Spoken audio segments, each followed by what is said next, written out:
Welcome to the Rim Break Rodeo. We hope this video helps. You begin by stopping the water. Turn off the local shutoff or the main supply so the pipe is depressurized. Then open the tap to drain standing water. Catch it in a bucket. Once done, remove items under the sink and wipe excess moisture. This gives you room to work safely. Apply penetrating oil to stuck nuts and let it soak for a few minutes so you can loosen fittings. Now grab a 1/2 wrench and a basin wrench for the confined space and move to the connection. You now focus on breaking the connection. Hold the pipe fitting steady with one wrench while you turn the tap nut counterclockwise with the other.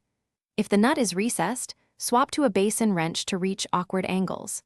Make slow, steady, forceful motions to avoid rounding fasteners.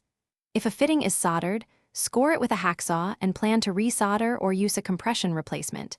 If you see corrosion, keep applying penetrating oil and wait a minute before trying again to preserve the pipe. Once the nuts are free, you lift the tap assembly out and inspect the shank and pipe for corrosion or damaged threads.